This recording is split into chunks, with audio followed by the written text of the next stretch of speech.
घने जंगल में कई जानवर मिलजुल कर रहते थे। जंगल में शेर राजा का राज था और सब शांति से रहते थे। लेकिन कुछ दिनों से जंगल में एक अजीब समस्या शुरू हो गई थी। हर दिन किसी न किसी जानवर का खाना गायब हो जाता था। कभी खरगोश की गाजर गायब, कभी बंदर के केले, कभी गिलहरी के मेवे, कभी हिरन की घास। सब परेशान हो गए। एक दिन सभी जानवर इकट्ठा हुए। शेर राजा ने कहा, जंगल में कोई चोर है, हमें उसे पकड़ना होगा। बंदर बोला, चोर बहुत चालाक है, उसे पकड़ना आसान नहीं होगा। लोमड़ी बोली, हमें किसी जासूस की जरूरत है। सब एक दूसरे की तरफ देखने लगे। तभी पीछे से धीमी आवाज आई, अगर आप लोग चाहें तो मैं चोर को पकड़ सकता हूं। सबने पीछे मुड़कर देखा, वह टिंकू कछुआ था। बंदर जोर से हंस पड़ा, तू चोर पकड़ेगा? तू तो इतना धीरे चलता है कि चोर भाग जाएगा। लेकिन कछुआ शांत रहा। वह बोला, धीरे चलता हूं लेकिन ध्यान से देखता हूं। शेर राजा ने कहा, ठीक है टिंकू, तुम्हें 3 दिन का समय दिया जाता है। जासूसी शुरू। अगले दिन से कछुआ जंगल में घूम कर निशान देखने लगा।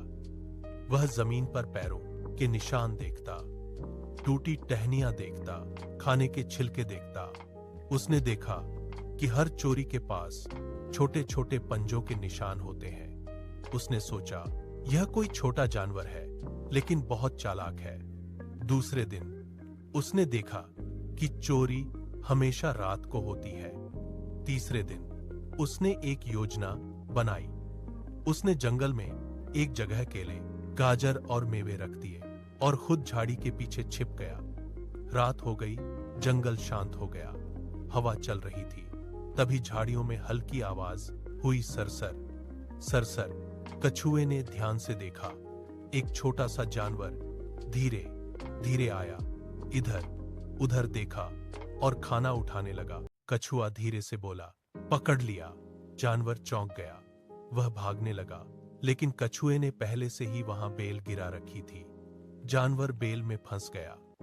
जब सब जानवर वहां आए तो उन्होंने देखा, चोर कोई और नहीं बल्कि चिक्की लोमड़ी का बच्चा था।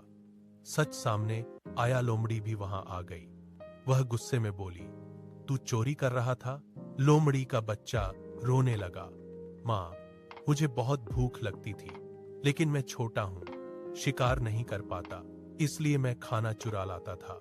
यह सुनकर सब जानवर शांत हो गए। कछुआ बोला, यह चोर जरूर है लेकिन बुरा नहीं है, यह भूखा था। शेर राजा ने कुछ देर सोचा और फिर कहा, जंगल में कोई भी भूखा नहीं रहेगा, लेकिन चोरी करना गलत है। आज से हम सब मिलकर खाना इकट्ठा करेंगे और सबको बराबर मिलेगा। लोमड़ी के बच्चे ने रोते हुए कहा, मैं अब कभी चोरी नहीं करूंगा। कछुआ बना हीरो। सब जानवर कछुए के पास आए। बंदर बोला, हम तुझे धीमा समझते थे, लेकिन तू तो बहुत समझदार निकला। शेर राजा ने कहा, आज से टिंकू कछुआ जंगल का जासूस होगा। सब जानवर चिल्लाए, जासूस टिंकू जिंदाबाद। कछुआ मुस्कुराया और बोला, जासूस बनने के लिए तेज दौड़ना जरूरी नहीं, तेज दिमाग जरूरी होता है। सब हंसने लगे और उस दिन के बाद जंगल में कभी चोरी नहीं हुई। कहानी की सीख, अक्ल ताकत से बड़ी होती है और किसी को बिना वजह बुरा नहीं समझना चाहिए।